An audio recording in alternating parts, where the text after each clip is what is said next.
everyone.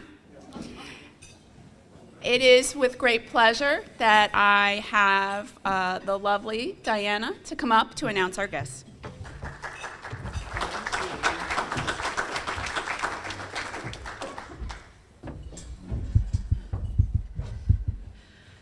When I mention your name, would you please stand so we can give you a warm Kiwanis welcome?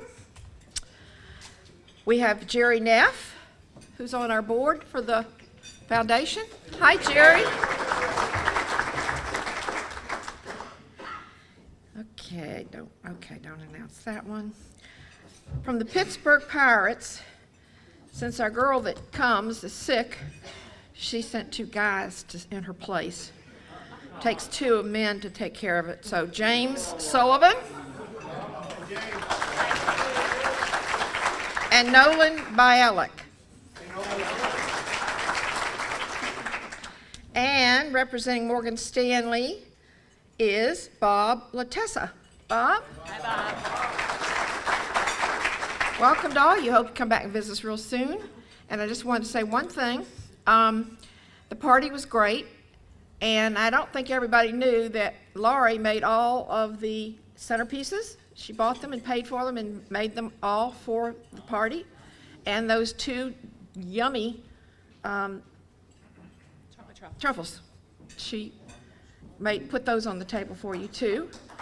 And her posse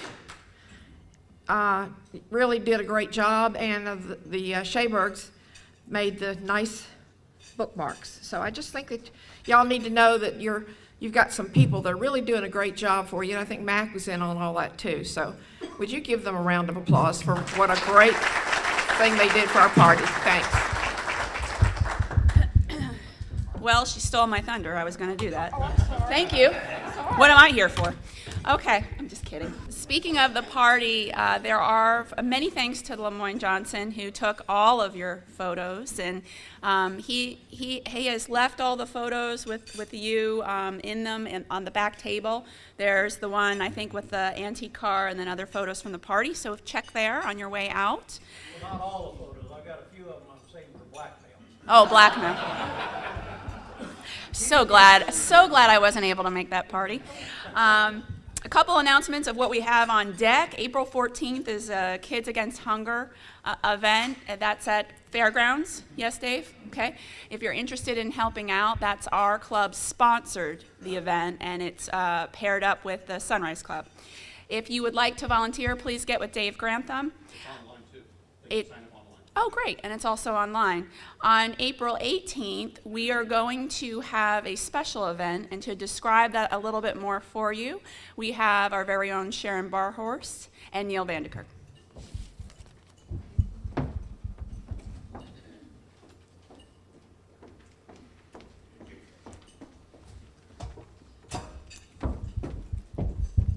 Hi. First, can I have all the people that are on the membership committee with me? Because they all helped us put together this particular Bradenton Kiwanis Satellite Social. Come on, those of you on the membership committee, stand up. Take credit for this. The whole idea was to try to find a creative way to get people together to learn more about Bradenton Kiwanis. So we're inviting current members. Your spouses can come to this event. We've invited Leadership Manatee Association. We've invited our club advisors to come to the meeting. And again, just looking for an exciting way for people to really learn all about what Bradenton Kiwanis does here on a Tuesday afternoon. So that's why we're doing the event. And I'm going to let Neil talk about the cool things that we're going to do. So, hey everybody, it's nice to be back for a change. I think some of you have already been out to the track and had some fun, so we're trying to use the fun, engaging area or atmosphere to bring in some new people that are not used to what Kiwanis and who Kiwanis is and what we can do for them. So the whole aim here is to try and educate people that don't normally come to the Tuesday lunch. So if you would like to attend, definitely see if you can bring a friend. We are going to set it up online because space is limited. Obviously, there's only a limited amount of space that we can put people on track, and we're going to cater for 60 drivers, so that's also for appetizers and things to joining the racing. But so we'll send out a link. I haven't yet done the link. I'll get it done today, hopefully.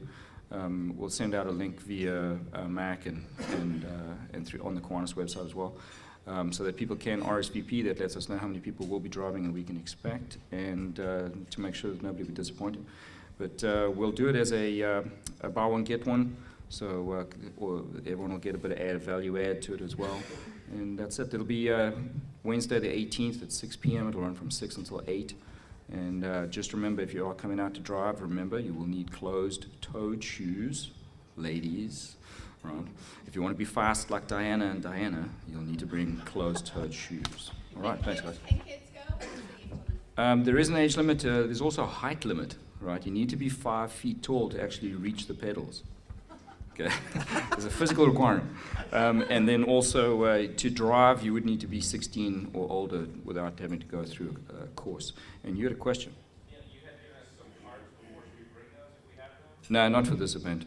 Yeah, anyone who does actually have, for some of you who don't know, Kiwanis Clubs does get a discount at Anderson Race Park. It's quite sizable too, it's like 40%. So anybody who does want to come to the park on a regular basis can just let me know and I'll make sure that I'll get you a card. Righty. Thank you. Great, thank you.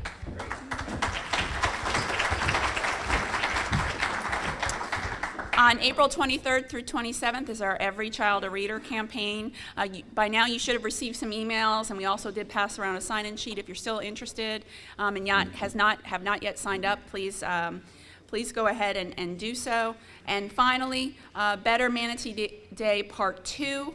That is May 12th. Thank you. May 12th, we're going to be finishing up some painting the doors and installing kick plates at Hope Family Services. So if you're able to, please make plans to attend that, and I'm sure Mac will be sending out an email to that effect. With that, it's time for our speaker to be introduced, and our President-elect, Brett Pollock, will be here to do that.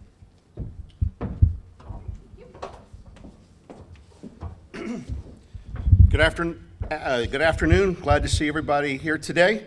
I want to introduce Kristin Sweeting. Kristin is a graduate of the University of Central Florida with a degree in anthropology.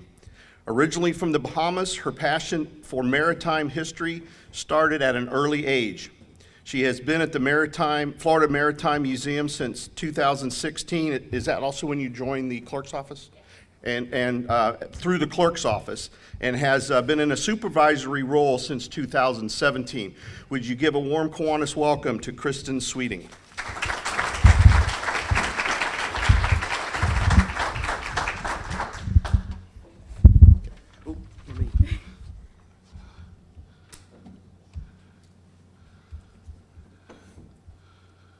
Which is the slideshow. There you go. And then you could just use those. Oops. There you go. Perfect. Thank you all for having me. So to get started, how many of you have been to the Florida Maritime Museum? Oh, that's a pretty substantial amount of hands. Thank you very much. For those of you who have not been there, this is the historic building that we are located in. Can anyone take a guess as to what this building would have originally been used for? Yes. Yes. So this is the second schoolhouse of Cortez. It was built in 1912. It was originally a 2-room schoolhouse and then later expanded on. Before I go any further, I want to tell you a little bit about how our organization is set up, because it's a really unique piece to Manatee County. Like Brett mentioned, I work for the Manatee County Clerk of Circuit Court's office. Under the clerk's office, there are 5 historic parks, including the Florida Maritime Museum. So the clerk's office helps us pay for staff and operational expenses, as well as keeps our lights on and any interior maintenance. Manatee County provides exterior maintenance and grounds maintenance for the building. And then we also have a nonprofit that allows us to do really fun educational programming, which I'll tell you a little bit more about in a minute. So we are located in Cortez, Florida. We are open Tuesday through Saturday, 9 a.m. to 4 p.m. And we are a free museum. We only, because we are partially government funded, we only accept donations to help us fund our educational programming, like temporary exhibits, our free lecture series, as well as our classes. So The village that we're located in is Cortez Commercial Fishing Village. It's always helpful when it skips ahead for you. So the commercial fishing village of Cortez is one of the last remaining working fishing villages in Florida. There are other commercial fishing villages like Tarpon Springs, but Cortez is unique in the sense that over 50% of the revenue generated in the village is directly related to commercial fishing. So it is a working waterfront. A lot of people come to the village and expect to have multiple like downtown areas and things like that, but it's an actual working waterfront. Commercial fishermen live in the village. The village dates back to the late 1800s when villagers from Carteret County, North Carolina came to this area in search of new fisheries after a hurricane had devastated their area. So they found this area. It was very similar to their coastlines in North Carolina, great for net fishing, and so they decided to stay. Many of the residents and the original families still live in the village and are very participatory in museum events and ongoings in the village. Because of this, Cortez has a really unique history, and the museum wanted to do something to make sure that not only was the history not lost, but also their culture and their customs that we could share with our residents of Manatee County, as well as visitors of the area. And so, in January of 2016, we launched the Folk School at the Florida Maritime Museum. The goal behind this was the Maritime Museum had already been holding like boat building classes and things of that nature throughout the years, but they were held on fairly off and on basis, so maybe a couple a year. But now we actually have about 5 to 6 classes a week during season. And our goal with this was to provide an outlet not only to teach the skills that are fading, like net mending and woodworking and boat building and things of this nature, but also to focus on more of the women's work that would have been used in a commercial fishing village. Because when people think of fishing villages, they just think of fishing and boats. But actually, when the fishermen were out, it was really the women at home who were doing the gardening, canning, quilting, things of that nature. So we have all of these classes. But on top of that, does anyone know what folk actually means, the definition of folk? So when I say folk school, anybody have an idea? Okay. So just to give you a little bit of an idea, because a lot of people come into the museum and their idea of a folk skill is a pioneer skill. So candle making, soap making, quilting, things like that. But actually a Florida folk skill encompasses multiple cultures. And actually, the state's definition of Florida folk life is a traditional and expressive culture shared within the various groups in Florida, ethnic, occupational, religious, and regional. Expressive cultures includes a wide range of creative and symbolic forms such as custom, belief, technical skill, language, literature, art, architecture, music, play, the list goes on. So we do have a focus on the pioneer skills, but we also like to incorporate and make sure that the people of our area understand how many diverse cultures come into play in our history. So we have storytelling that teaches traditional pioneer storytelling as well as traditional African storytelling. We've had Cuban salsa classes. So it ranges quite a bit. And our thought process was behind this was so much of our future lies in our past. And to me, what that means is these traditional skills really connected people, not only in a community sense, but also by touching and feeling what you were actually doing. You weren't going to the store, you were building it, you were making it, and you were doing it with multiple people. And that's really what we've created at the Folk School. Many of our students come back again and again, and they start making friends, and they start bringing new people, and the community just continues to grow. Our classes are very intimate. They range from about 7 to 12 people usually. And our age limit is 12 plus unless otherwise noted. And that's mainly because of safety reasons. With like cheese making, there's lots of fire hazards and things of that nature. So just to kind of give you some examples. So some classes that are coming up in April we have memoir writing classes because we think it's really important for everyone to know how to document their own histories. There's not enough historians to go around, so it's really on each of us individually to make sure that we document this information. As I mentioned, we have storytelling. We also have a canning class coming up. The sea shanties are doing a music workshop, so if any of you like to sing and want to learn some old sailor tunes. Fermented condiments, you'd be learning how to make salsa. And then our rope splicing workshop as well for any sailors out there. We also have more. We have an indigo dye class coming up, as well as salt scrub, and probably the one I'm most excited about is a blacksmithing class where you get to actually make your own barbecue set.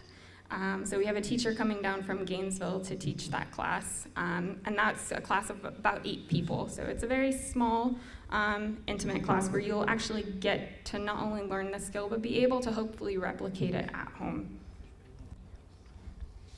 So there are multiple flyers on everyone's table. We also at the museum, I mentioned we have a free lecture series. So the next one coming up is on April 18th. It's on the red snapper industry in Florida, and that's going to be given by the Florida Public Archaeology Network. So that starts at 3 p.m.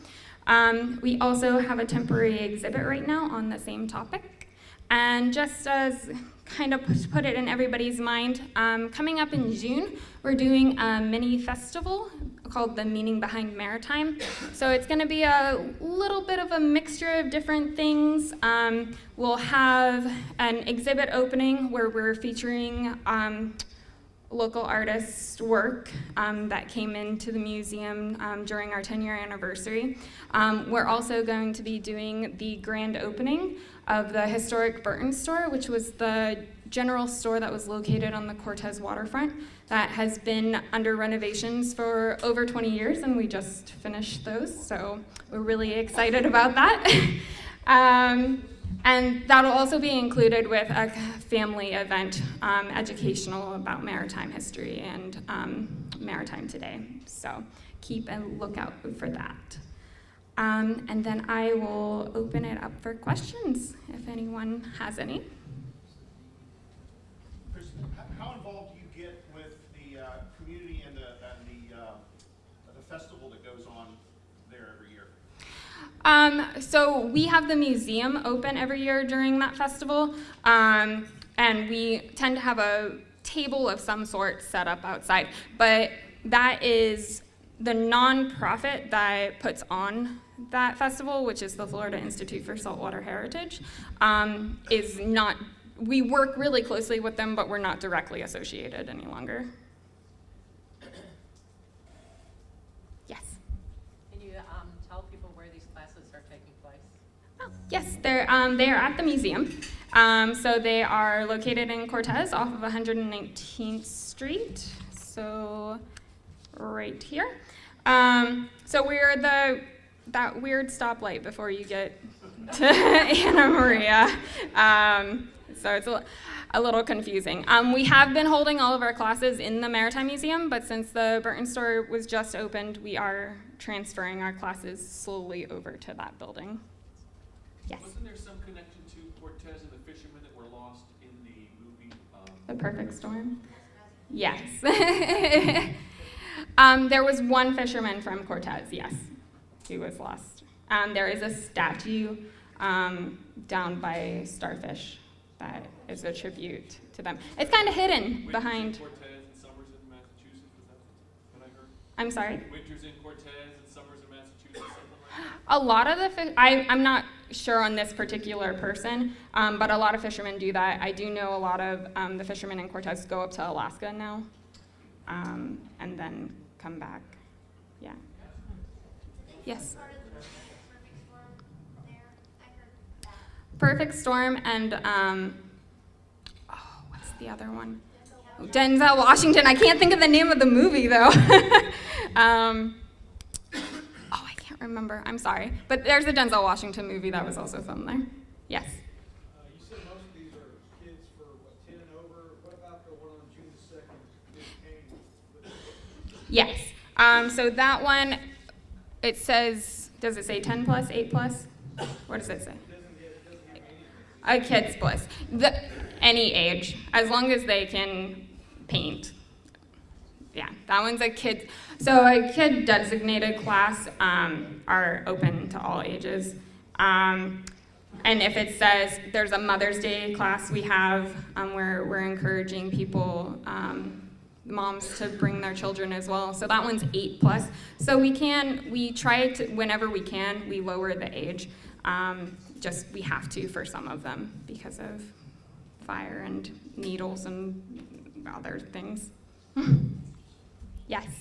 I see on your upcoming event you've got a salt scrub. Yes. Wait, what So that's like salt beauty products essentially. So like hand scrubs and face scrubs and things like that. But they use all sea salt, which is why that is incorporated.